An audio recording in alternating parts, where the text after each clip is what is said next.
소망의 하나님을 바라보라 라는 제목으로 말씀을 전할 때에 큰 은혜 받으시길 원합니다. 네, 2026년도 한 해가 밝고 또 열흘이라는 시간이 지났습니다. 오늘은 2026년도 두 번째 주일이죠. 우리 예찬이나 예담이는 1년에 주일이 몇 번인지 알고 있어요? 우리가 주일 예배를 교회에 몇 번 오는지 알고 있나요? 예담이 알아요? 아, 몰라요. 네. 그러면 숙제 내가 저녁에 또 한번 물어볼게요. 56번? 비슷했습니다. 가능성이 있어요. 맞출 가능성. 예지가 손을 번쩍 들었는데 51번. 아, 이 정도면 맞아요. 52번입니다. 52번 중에 오늘 두 번째 주일이에요. 그리고 이 2026년도가 된 지 벌써 열흘이 지났습니다. 우리 성도님들은 혹시 밈이라는 걸 아세요? 밈? 미국에서 시작된 어떤 표현인데 좀 이렇게 유머러스한 장면들 또 풍자 이런 것들을 그냥 밈이라고 이렇게 해요. 재밌는 장면 뭐 이런 거를 밈이라고 하는데 이 한 해가 시작될 때 아주 대표적인 밈이 있어요. 그 사진 한 장이 있는데요. 어떤 거냐면 이렇게 한 해 마지막 날 그리고 한 해 이제 새로운 해 첫 번째 날 헬스장의 사진을 딱 보면 헬스장에 사람들이요 꽉 차가지고 엄청 열심히 운동을 하면서 발 디딜 틈이 없는 거예요. 그리고 비교 사진이 옆에 딱 나가는데 한 주 딱 지나면 어떻게 되는지 아십니까? 썰렁해요. 그런데 다시 1년 지나고 새로 한 해 첫째 날이 되면 어떻게 되는지 아세요? 꽉 찬 사진이 다시 올라오는 거예요. 혹시 우리의 삶이 어떻습니까? 벌써 열흘이라는 시간이 지났는데요. 우리가 2026년도가 되면 내가 반드시 이렇게 살아가겠다라고 했었던 그 어떤 목표, 열흘이 지났는데요. 작심삼일이라고 하잖아요. 그러면 열흘이 지났는데 지금도 계속되고 있다면 우리는 그래도 가능성이 조금 있는 것이고 잘 하고 있는 것이고 벌써 다 까맣게 잊고 있다. 이러면 그 작심삼일 속에 들어가는 것이고 헬스장 그 사진에 그 아주 유명한 밈처럼 우리도 그러한 장면 가운데 있는 거 아니겠습니까? 우리 사랑하는 포항주안교회 성도님들은 2026년도 한 해가 시작되면서 어떠한 목표를 설정하셨습니까? 내가 2026년도가 되면 정말 감사하겠다. 정말 하나님을 찬양하겠다. 내가 정말 우리 가족들에게 예수 그리스도의 놀라우신 사랑과 은혜가 흘러가는 그런 한 해를 살아가겠다. 내가 또 교회 안에서는 더 헌신 봉사하겠다. 감사하겠다. 이러한 다짐들을 했을 거예요. 2026년도가 되면 내가 옆 사람을 괴롭히겠다. 내가 우리 교회 사람들을 꼭 올해 2명은 쫓아내겠다. 이런 목표를 가진 사람은 아무도 없을 거예요. 그런데 마음 먹은 대로 잘 되지 않더라는 것입니다. 우리가 아직 한 달 지나고 2달 지난 것이 아니에요. 불과 2026년이 되고요. 열흘 지났습니다. 그런데 우리가 목표를 세운 것들이요. 그렇게 잘 되어지지 않는다는 거예요. 왜냐? 어려운 것이기 때문입니다. 누구에게나 어려운 거예요. 새해 문 앞에 선 우리들 이제 두 번째 주를 맞이하며 우리가 다시 한번 작년을 또 돌아보고 올 한 해 어떻게 살아갈 것인지 우리의 마음가짐을 다시 한번 하나님 앞에 드리기를 원합니다. 우리가 두 번째 주고요. 열흘이 지났지만 우리는 다시 하나님 앞에 또 은혜를 구하며 나아갈 수 있는 것이 얼마나 감사합니까? 아직 주일이 50번이나 더 남아있고요. 우리 민족에게는 얼마나 감사합니까? 신정과 구정이 있으니 또 새로운 마음으로 시작할 수 있는 것 아니겠습니까? 우리가 지난 한 해를 바라보면 기쁨도 있었고 눈물도 있었어요. 예상하지 못했던 일들이 분명히 있었습니다. 그래서 우리는 질문합니다. 올해는 어떻게 될까? 좋은 일이 더 많을까? 문제는 줄어들까? 하나님은 올해 나에게 무엇을 준비하셨을까? 이런 그런 질문들이 많이 있습니다. 그런데요, 사람들은 새해가 되면 목표를 세우고 결심을 하지만 우리가 아는 것처럼 우리의 결심은 때로는 우리의 의지를 넘어섭니다. 삶이요, 우리가 예상한 대로 흐르지 않기 때문이에요. 지난주에 놀라운 전 세계적으로 가장 큰 뉴스가 있었는데 혹시 어떤 건지 아시나요? 바로 지난 주일 한 2시간 조금 아침 새벽쯤이었어요. 제가 새벽에 일어나서 뉴스를 딱 보니까요. 이게 진짜 현실인지 영화인지 그런 사건이 일어났으니 그 무슨 일이었냐면 미국에서 특수부대를 출동시켜가지고 베네수엘라로 들어가서 베네수엘라의 대통령을 잡아서 와가지고 현재 뉴욕에 있는 감옥에 베네수엘라 대통령을 잡아 넣었다는 거예요. 하루아침 사이에. 근데 미국의 그 특전사의 군사력이 얼마나 강력한지요. 뭐 한 3, 40명이 출동해가지고 다른 나라로 들어가서 그 대통령을 수행하고 있는 경호원들 80여 명을 다 죽이고 잡아서 미국으로 다시 돌아왔는데 그 미국의 특수부대 군인은 한 명도 다친 사람이 없다는 거예요. 이러한 일이 일어나더라는 겁니다. 그 베네수엘라 대통령이요. 그 전날 잠에 들면서 자기가 다음날 뉴욕의 감옥에 갇혀 있을 거라고 상상이나 했겠습니까? 그래서 참 수치스러운 사진이 전 세계적으로 퍼졌는데요.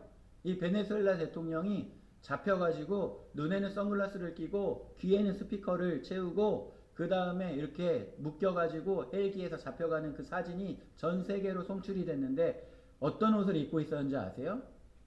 나이키 추리닝을 입고 있는 거예요. 미국의 대표적인 브랜드. 미국으로 잡혀가면서. 그 사람이 그 전날 다음날 자기가 미국으로 잡혀갈 거 알았으면 그런 옷 입고 잤겠습니까? 우리는 다음날 어떻게 될지 우리의 인생이 어떻게 될지 상상도 못한다는 거예요. 지금 트럼프 대통령은 자신의 말 한마디면 다른 나라로 쳐들어가서 다른 나라의 대통령을 그렇게 잡아올 수도 있는 힘을 가지고 있기 때문에 자신의 말 한마디로 전 세계를 좌지우지할 수 있다고 마치 신적인 능력이 자신에게 있다고 생각할지 모르겠지만 그의 인생 또한 내일 어떻게 될지 모른다는 거예요. 우리는 한낱 인간이라는 것입니다. 그래서 우리는 오늘 말씀을 통하여 아주 근본적인 인생의 질문을 던져야 한다는 거예요. 나의 도움이 어디서 오는가? 시편 121편 여기 성경에 보면 시편 121편 이 위에 뭐라고 써있죠?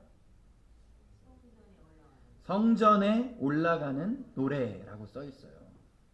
이스라엘 백성들은요, 뭐 명절 때 그리고 또 예배 드릴 때 예루살렘으로 올라가며 이 노래를 불렀다는 것입니다. 시편 121편은요, 굉장히 인기가 많은 그런 시편입니다. 예찬이 또 퀴즈, 시편이 몇 개로 되어 있는지 알아요? 예지가 뒤에서 씩 웃는 거 보니까 예지는 알고 있는 것 같아. 하나? 시편은 150편. 네, 이따가 예지 누가 상으로 1,000원짜리 한 장 있으시면 10,000원은 좀 과하고 1,000원짜리 있으시면 한 장 주시기 바랍니다. 시편은 150편으로 되어 있는데 시편의 150편 중에 정말 인기 많은 그런 정말 사랑하고 우리가 이렇게 노래하는 그런 시편이 뭐 23편 첫 번째라고 뽑는다면 뭐 시편 1편 121편 이게 세 손가락 안에 들 만큼 그렇게 아주 유명한 시 중에 하나입니다. 왜 성전에 올라가며 이 찬양을 부를까요? 예루살렘 산 위에 이 성전이 있었기 때문에 이 성전으로 올라가며 이 노래를 불렀다는 거예요. 많은 순례자들이 예루살렘으로 향하며 그 산으로 향하며 먼 길을 걸어서 산을 넘고 예루살렘으로 향했기 때문이에요. 그 예루살렘으로 성전으로 나아가는 그 길이 쉽지 않았다는 것입니다. 그 길에는 위험과 불확실함이 항상 존재했다는 것입니다. 우리가 지금은 너무너무 잘 닦여져 있는 이 길 가운데에 자전거를 타고 오는 사람들도 있고요. 그리고 버스를 타고 오는 사람들도 있고 차를 타고 오는 사람들도 있죠. 그런데 이 시편이 지어질 때에는 그런 것이 없었다는 것입니다. 그냥 걸어와야 되는데 그 길이 지금처럼 잘 닦여져 있는 그런 길이 아니었다는 거예요. 매우 험하고 매우 위험한 길이었다는 것입니다. 그 길을 가다가 넘어질 수도 있고요. 그리고 이때에는 강도가 많이 있었어요. 그래서 성전으로 올라가는 그 길 가운데 강도를 만날 수도 있었다는 것입니다. 뿐만 아닙니다. 이 중동의 태양이 얼마나 뜨거운지요. 제가 계속 얘기하잖아요. 20년 전에 갔다 왔는데 계속 얘기하잖아요. 이집트에 빨래를 빨아가지고 밖에다가 널어놓으면요 15분 지나면 아주 빳빳하게 말라있어요. 뜨겁습니다. 그 뜨거운 태양 길에 그 길을 걸어간다는 것이요 얼마나 힘들고 어려운 일인지요.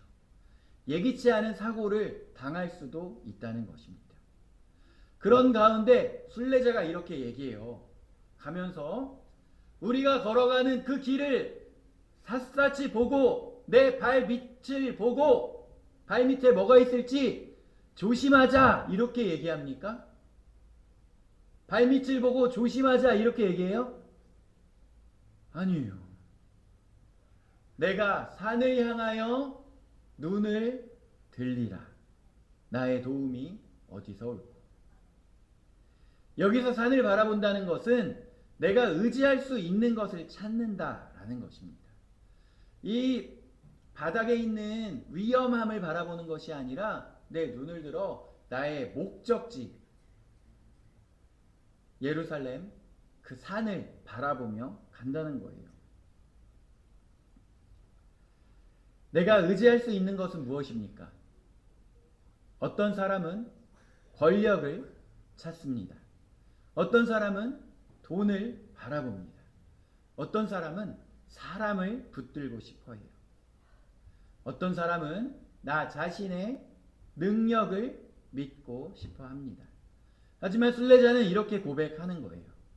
나의 도움은 천지를 지으신 여호와에게서로다. 여기서 신앙의 본질이 드러나는 것입니다. 성도님들에게도 묻고 싶습니다. 우리는 무엇을 의지하며 살아가는가? 우리는 누구를 바라보고 살아가는가?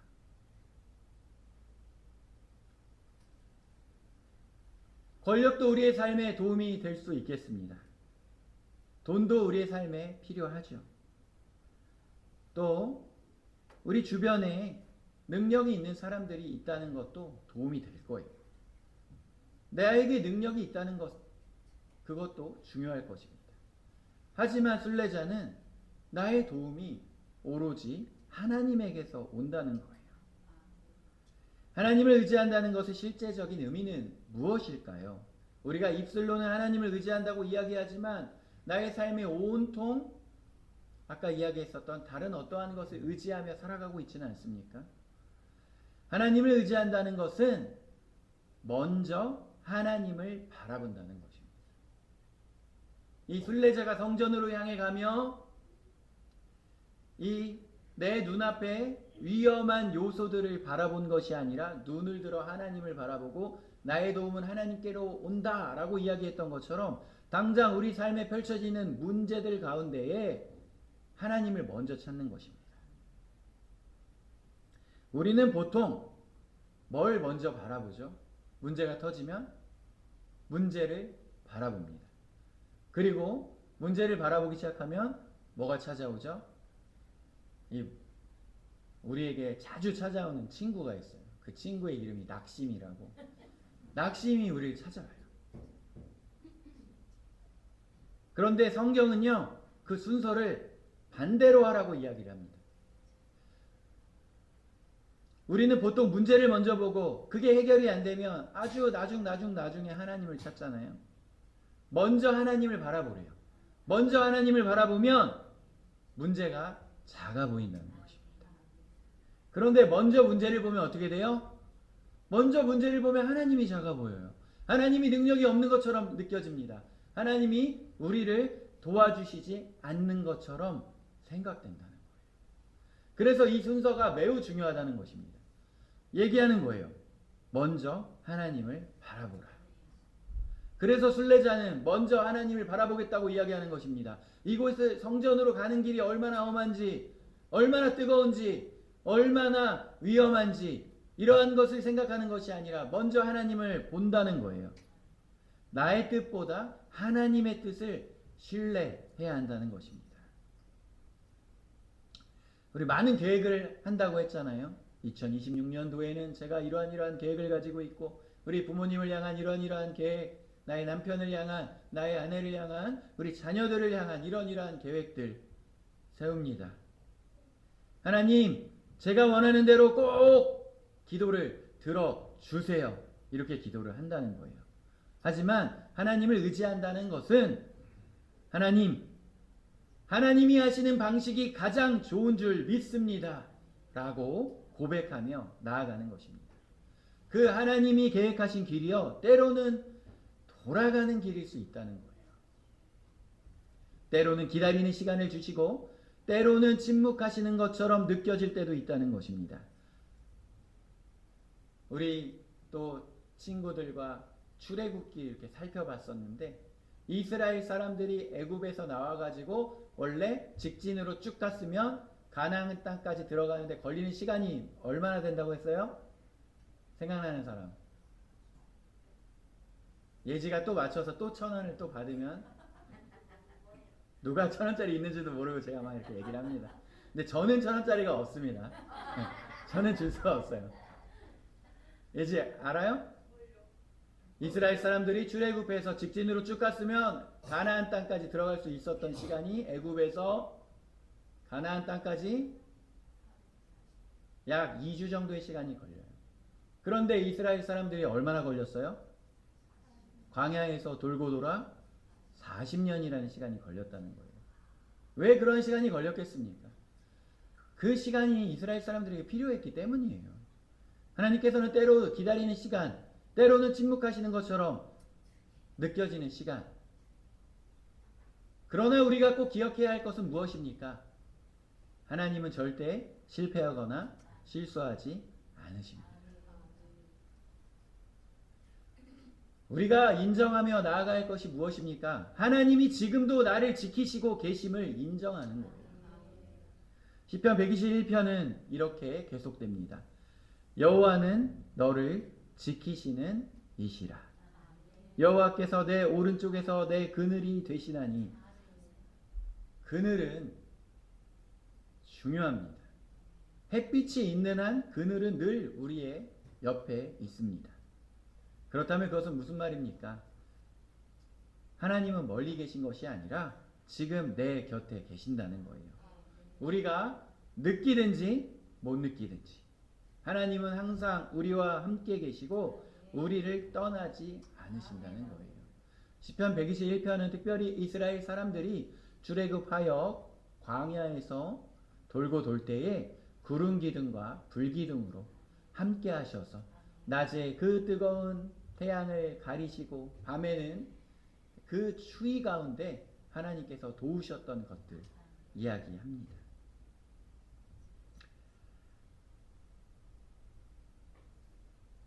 로마서 15장 3절에 보면 로마서 15장 13절에 보면 바울은 하나님을 이렇게 표현하는데요.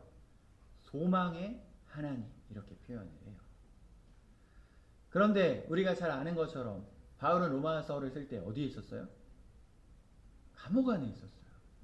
감옥 안에 있으면서 하나님은 소망의 하나님이시라고 이야기하는 것입니다. 하나님은 우리를 정죄하시는 분이 아니라 우리에게 소망을 주시는 분이십니다. 그 소망은 환경이 좋아서 생기는 것이 아니라 믿음 안에 있을 때 생긴다는 거예요. 바울이 감옥에 있을 때에도 그가 믿음 안에 있으니까 하나님은 소망의 하나님이시다 라고 선언할 수 있었다는 것입니다. 우리 성도님들 가운데서도 마치 바울이 감옥에 갇혀 있는 것처럼 힘들고 어려운 상황 가운데 놓여 있는 분들이 계실 거예요.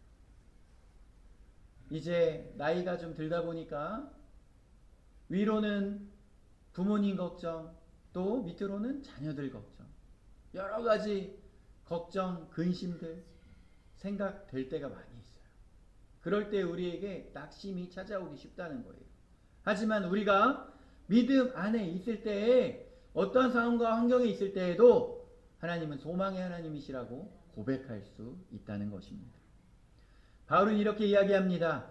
믿음 안에서 너희에게 기쁨과 평강이 충만하게 하사 성령의 능력으로 소망이 넘치게 하시기를 원하노라.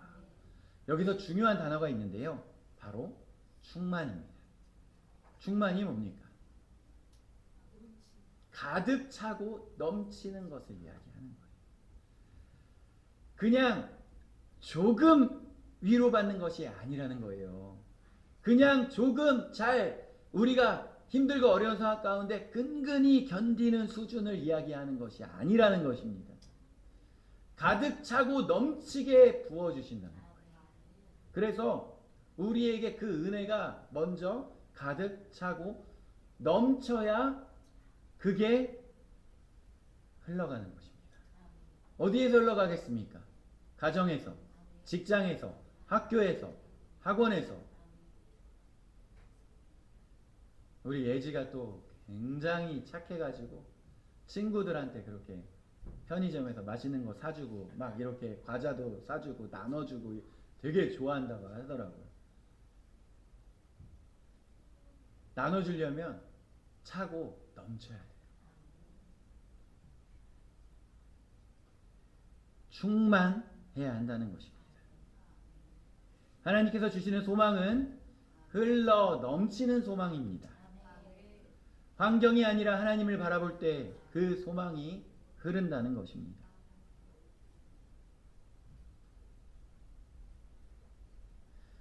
우리는 굉장히 놀라운 시대를 살아가고 있죠. 한 번도 가보지 않은 곳도 우리가 내비게이션에 주소를 입력하면 우리가 정확하게 도착합니다. 우리는 그 모든 길을 알지 못해요. 또 예전에 내비게이션이 없을 때는 지도를 보고 이렇게 가기도 하였지만 길을 또 굉장히 잘 아시는 분들은 이렇게 몇 가지 길을 선택해서 또 가시잖아요. 그런데 우리 인생을 살아가는 모든 사람들이요, 모든 길을 알 수는 없다는 것입니다. 그래서 우리는 이 내비게이션을 신뢰하죠. 그래서 가다 보면 차가 막히기도 하고 때로는 돌아가기도 하고, 그래서 경로를 벗어나게 되면 어떻게 되죠? 예찬아? 경로를 벗어나면? 경로를 벗어나도 조금 가다 보면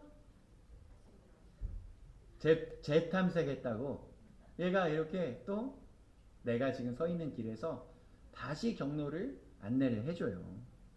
그래서 우리는 의심하지 않습니다. 왜 이렇게 돌아가냐? 불평을 하기도 하지만 결국은 따라갑니다. 왜 그런지 아십니까?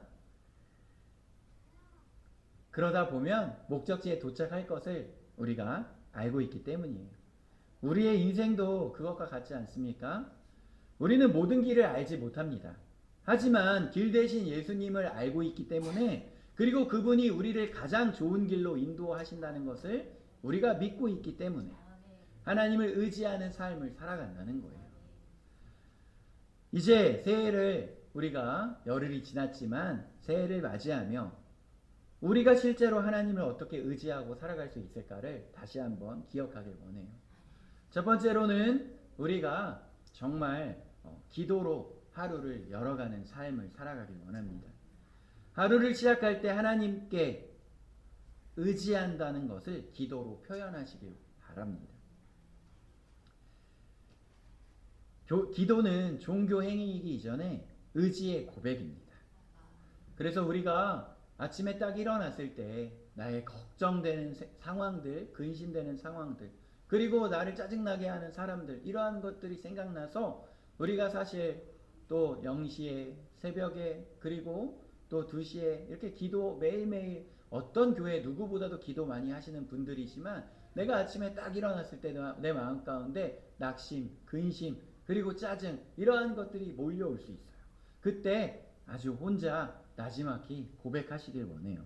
하나님, 제 힘으로 안 됩니다. 오늘도 주님이 필요합니다. 이 고백이 있을 때 하나님께서 우리의 하루를 붙드시고 인도하실 것입니다. 두 번째로는 말씀 위에 사는 사람이에요. 상황이 아니라, 감정이 아니라 말씀을 기준으로 선택하는 사람. 말씀이 기준이 될 때에 우리의 삶은 흔들리지 않습니다. 세 번째로는 감사를 선택하는 사람이에요. 감사. 이것은 굉장히 중요합니다. 그리스도인의 거의 척도라고 할 수 있어요. 마틴 로이드 존스 목사님이라는 분이 우리 신앙생활을 하는 사람들의 삶을 엑스레이로 딱 찍어봤을 때 그 건강의 상태가 나오는 것처럼 이 엑스레이로 딱 찍었을 때 예수 그리스도의 십자가의 복음이 있는지 없는지를 보면 그 사람이 참된 신자인지 아닌지 알 수 있다. 이렇게 엑스레이를 들어서 신앙에 대해서 설명하신 것을 본 적이 있는데요.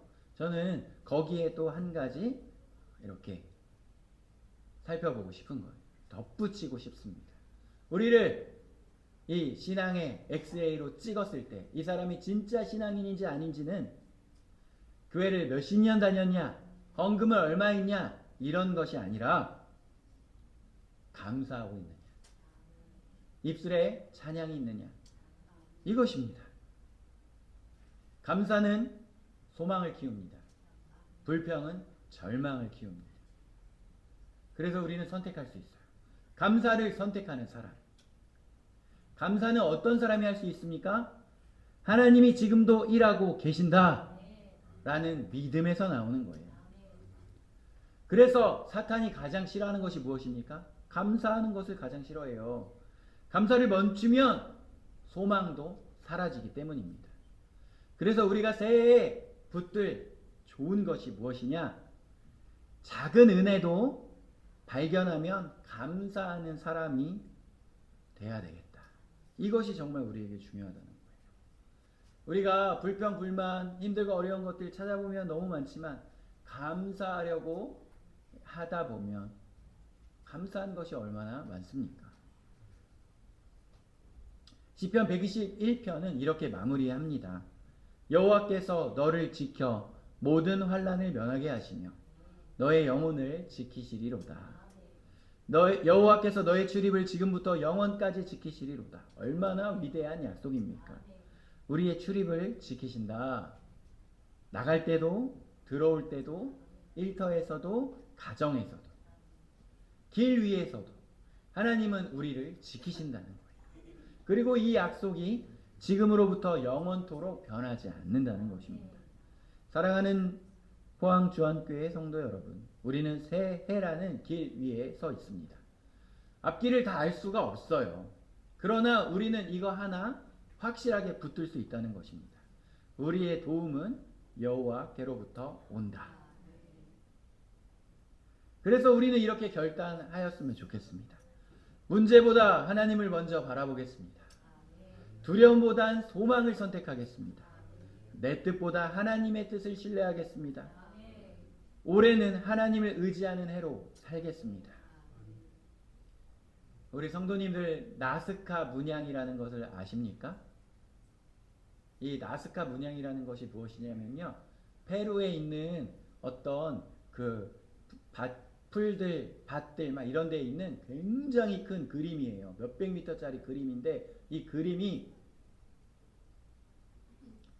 뭐 어떤 새 모양도 있고 뭐 물고기 모양도 있고 막 이런데 이게 지금 보면 거의 기원전 500년경, 그러니까 지금으로부터 2500년 전쯤에 만들어진 것으로 추정을 하는데요. 발견되기로는 거의 1960년 이후로 발견됐대요. 무슨 말이냐? 땅에서 보면 뭔지도 몰라요. 그런데 상공 500m 이상으로 올라가면 이게 거대한 그림이 눈에 보여서 와, 이게 그림이었구나. 물론 그 2000년 전에 사람들이 어떻게 이거를 그렸는지 이건 참 미스테리예요. 하지만 이게 지금 막 발견되기 시작하는데 1960년대 이후로 막 발견되고요. 그리고 AI가 발명되고 드론이 발명돼서 2024년도 이후에도 140개 이상이 발견됐대요. 그래가지고 상공 500m 이상 위로 올라가서 볼 때 그것이 물고기 모양이네? 새 모양이네? 이렇게 안다는 것입니다. 이게 마치 우리 인생 같지 않습니까? 우리가 오늘 하루 지금 이 순간 한 걸음 한 걸음 걸어갈 때는 왜 이렇게 내 인생에 힘든 일만 보이냐? 왜 이렇게 내 인생에는 어려운 일만 있냐? 하지만 하나님께서 우리 인생 전체를 쫙 보시면 하나의 그림, 하나의 작품이라는 거예요.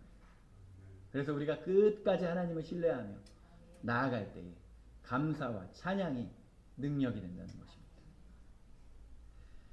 올 한 해 동안 여러분의 가정 위에, 자녀들의 삶 위에, 여러분의 일터 위에 소망의 하나님께서 기쁨과 평강을 충만하게 부어주시기를 주님의 이름으로 축복합니다.